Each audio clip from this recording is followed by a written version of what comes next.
我哋已經掌握咗中陰嘅機密，知道死亡唔係結束，而係意識嘅轉場。因此，能唔能夠好好走，取決於我哋臨終嘅心態與發心。跟住落嚟，我哋將學習3種最高層次，能夠引導我哋安穩往生嘅心態。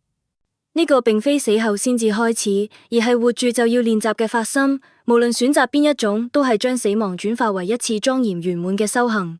一、覺悟式往生。透過禪修與正見，生前即啟證生命宇宙真相，臨終時安住喺自性光明。二、發菩提心往生，發下利益眾生嘅大願，以慈悲願力對治業力，牽引自己前往最能服務眾生嘅境界。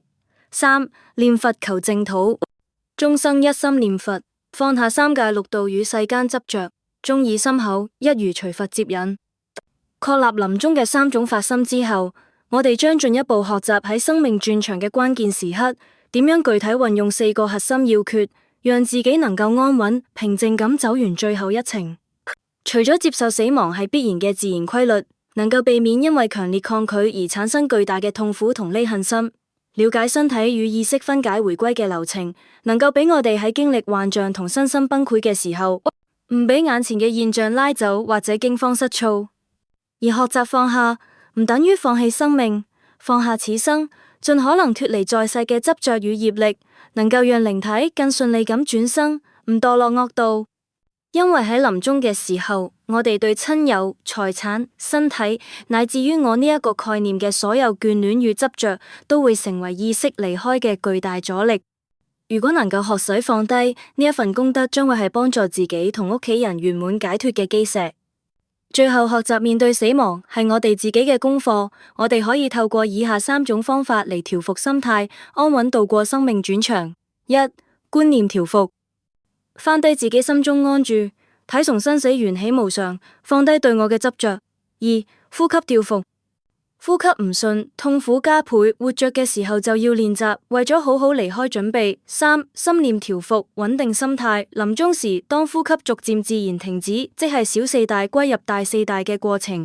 我哋可以此時此刻就開始學習，喺極度疲累或者恐懼時進行3次深吸、3次深吐嘅基本呼吸法練習。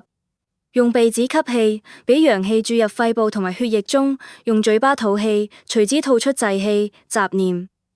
心念3階段調伏，可引導你培養生死流轉所需嘅勇氣，放下源自我執嘅恐懼。透過日常一次次訓練覺知與放下。一、何謂勇敢？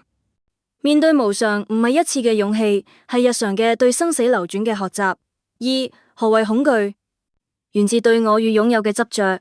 三、點樣訓練無畏心、勇敢之心？就係日常一次次訓練覺知同放下。臨終前嘅5大準備，幫助你同親人一同圓滿此趟生命嘅旅程。一、保持莫名嘅判斷力。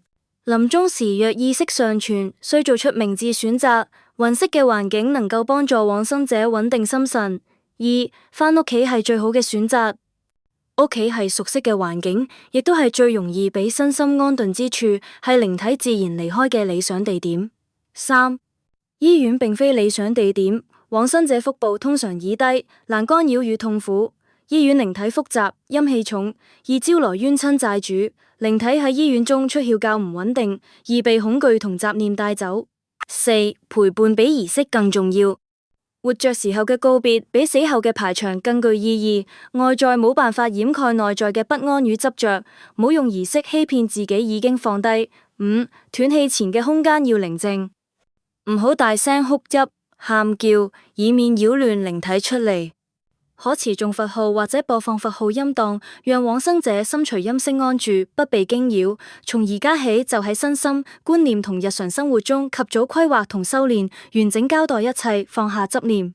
喺面對無常同死亡嘅時候，我哋就能夠安詳自在咁行完此生最後一程。鍾意我哋頻道，請記得訂閱、按讚、分享同埋開啟小鈴鐺。